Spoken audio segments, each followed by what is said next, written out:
वैसे आर्टिकल 1 से लेके 11 तक हम दूसरे क्लास में पढ़ेंगे, लेकिन हम जो बेसिक जहाँ से क्वेश्चन आता है उसको फोकस करेंगे। तो फोकस कहाँ से होगा? Fundamental rights. आपको फंडामेंटल राइट्स से शुरू करते हैं।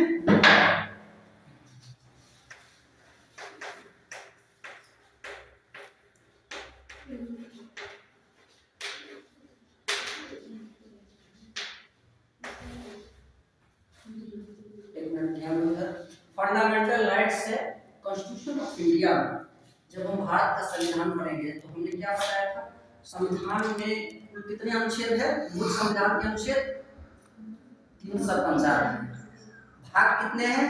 22। अनुसूची कितनी है? 12। इतने आपको पढ़ना होगा। तो ये आप साइड में लिख लीजिए। आर्टिकल कितने? 395। पार्ट कितना हो गया? 22। अनुसूची 12। अनुसूची 12 टोटल हो गया, है ना? चलो, शेड्यूल्ड हो गया 12। कोई दिक्कत? अब आ जाए, ये चीज आपको दिमाग में रखना जरूरी है। पहला क्वेश्चन यही बन गया। आप जाएंगे एग्जाम में तो कहेगा कि भारतीय संविधान में कुल कितने अनुच्छेद है, कितने भाग है, कितनी अनुसूचियां है। तो पहला क्वेश्चन यही से बन गया, है ना?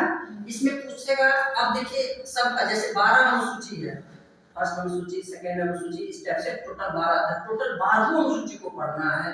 टोटल 395 अनुच्छेद पढ़ना है। भाग अब कौन, जैसे फंडामेंटल राइट किस भाग में है?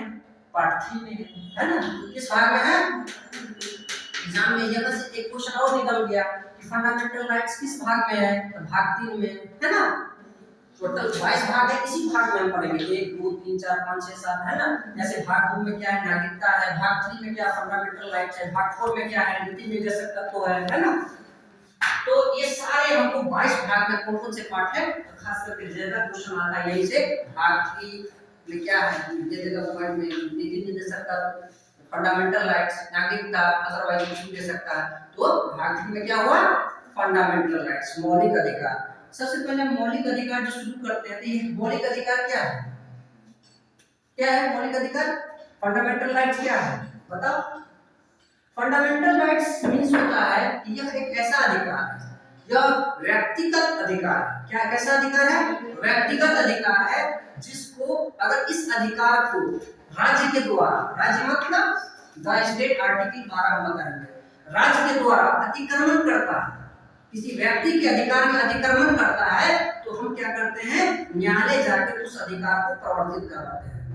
न्यायालय मींस हाई कोर्ट और सुप्रीम कोर्ट। हाई कोर्ट कैसे जाएंगे? तो आर्टिकल 226 के तहत हम जाएंगे। उसमें 5 प्रकार के रिट जारी किया जाता है। कितने प्रकार के रिट जारी किया जाता है? और आपको जिस अधिकार का उल्लंघन हुआ है उस टाइप का 5 प्रकार में से कोई एक रिट जारी होगा। जैसे होता है बंदी प्रत्यक्षीकरण, परमादेश, उत्प्रेष लेख, प्रतिषेध लेख और अधिकार परीक्षा। इस प्रकार 5 प्रकार के फंडामेंटल राइट्स जो होते हैं वो आपको जारी किया जाता है। जो अधिकार का अतिक्रमण होगा उस अधिकार को आपको इसी रिट के माध्यम से आपको फंडामेंटल राइट के हनन से बचाया जाएगा। अगर हो सकता है कि आपके अधिकार का हाई कोर्ट से नहीं ले पाए, तो आर्टिकल 32 के तहत सुप्रीम कोर्ट जा सकते हैं। सुप्रीम कोर्ट में आप अपने मौलिक अधिकारों का बचा सकते हैं, वहां से न्यायालय से प्रवर्तित करवा सकते हैं। किसके खिलाफ? राज्य के खिलाफ। राज्य मींस आर्टिकल 12 हम बताने जा रहे हैं। तो हमने बताया फंडामेंटल राइट्स क्या है। अब ये राइट्स जो फंडामेंटल राइट्स का प्रयोग करेंगे, ये राइट आप किसके खिलाफ मिला हुआ है? राज्य के खिलाफ। राज्य जब आपके अधिकार का अतिक्रमण करती है और आपके खिलाफ विधेयक बना के आपके फंडामेंटल राइट को न्यून करती है यानी कम करती है, उसके खिलाफ आप हाई कोर्ट और सुप्रीम कोर्ट में जाकर उस अधिकार को प्रवर्तित कराएंगे, है ना? तो आप देखते हैं कि आर्टिकल 12 क्या है। आर्टिकल 12 क्या है? इसमें द स्टेट मींस राज्य का डिफिनेशन इसमें दिया हुआ है कि राज्य क्या है ना? द स्टेट मींस राज्य। ये राज्य का हम लोग क्या करते हैं? राज्य मतलब बिहार ऐसे कहते हैं ना, देश मतलब भारत सरकार। अब आर्टिकल 12 में पढ़ेंगे कि राज्य क्या होता है। तो इसमें पढ़ेंगे पार्लियामेंट, सबसे पहले पढ़ेंगे क्या? प्रेसिडेंट ऑफ इंडिया, मतलब प्रेसिडेंट ऑफ इंडिया। ये भी अपने आप में राज्य है। यानी अगर प्रेसिडेंट के कृत्य से आप प्रभावित होते हैं तो इनके खिलाफ भी आप फंडामेंटल राइट, जो आपको फंडामेंटल राइट मिला है 12 से 35 तक में, उसके खिलाफ आप जा सकते हैं। कहां पे? हाई कोर्ट और सुप्रीम कोर्ट में। इसके बाद क्या है? पार्लियामेंट ऑफ इंडिया, यानी भारतीय संसद आपके खिलाफ क्या कर दिया? कोई विधि बना दिया, लॉ बना दिया, और उस लॉ से आपकी फंडामेंटल राइट डिस्टर्ब हो रहा है, उसका उल्लंघन हो रहा है, तो निश्चित रूप से आप उसके अगेंस्ट जितनी सीमा तक आपकी फंडामेंटल राइट का प्रतिषेध हो रहा है, उल्लंघन हो रहा है, उतनी सीमा तक आप हाई कोर्ट और सुप्रीम कोर्ट में जाके उसको वाइड करवा सकते हैं, यानी शून्य करवा सकते हैं उस लॉ को। किसने बनाया?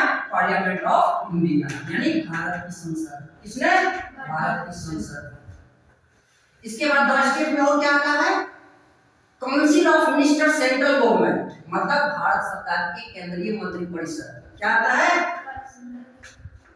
काउंसिल मिनिस्टर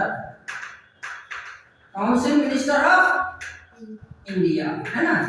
यानी भारत सरकार की जो मंत्रिपरिषद है, जिसमें प्रधानमंत्री से लेकर तमाम कैबिनेट मिनिस्टर, मंत्री, भारतीय कहते हैं ना, केंद्रीय मंत्री, स्वतंत्र प्रभार, केंद्रीय राज्य मंत्री, सारे उप मंत्री, सारे इसमें आ जाएंगे, वो भी 10 स्टेट के अंदर हो गया। अगर उन्होंने आपके खिलाफ, यानी आपके फंडामेंटल राइट के अगेंस्ट कोई कार्य किए हैं, तो आप उनके खिलाफ हाई कोर्ट में जा सकते हैं। आपने इन्होंने क्या किया है? कार्यपालिका हुआ ना, इन्होंने क्या किया? बेवजह आपको उठा के जेल में डाल दिया है, आपके फंडामेंटल राइट का उल्लंघन हुआ ना, आर्टिकल 22। तो वहां आप क्या करेंगे? बंदी, आप कहेंगे कि बंदी प्रत्यक्षीकरण याचिका, यानी आपने हमें जो बंदी बनाया है, क्यों बनाया है, जवाब दीजिए। यही हम बताए थे ना, 5 प्रकार के रिट जारी होता है, उसी में से एक रिट जारी होगा। बताइए आप इस व्यक्ति को किस प्रकार से बंदी बनाया है, ठीक है? तो ये हमें पूछा जाएगा।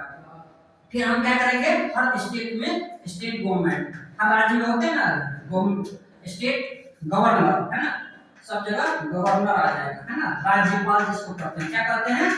राज्यपाल, है ना, राज्यपाल कहते हैं। फिर इसका काउंसिल ऑफ मिनिस्टर होता है राज्य में, काउंसिल ऑफ मिनिस्टर हर राज्य में होता है कि नहीं। इसके बाद लेजिस्लेचर होता है, लेजिस्लेचर मतलब विधानमंडल, लेजिस्लेचर मतलब विधानमंडल, हर राज्य में विधानमंडल होता है, कहीं कहीं विधानमंडल नहीं होता, सिर्फ विधानसभा होता है, क्या? तो जहां जहां विधानसभा है वहां विधानसभा, जहां जहां विधानमंडल है वहां विधानमंडल।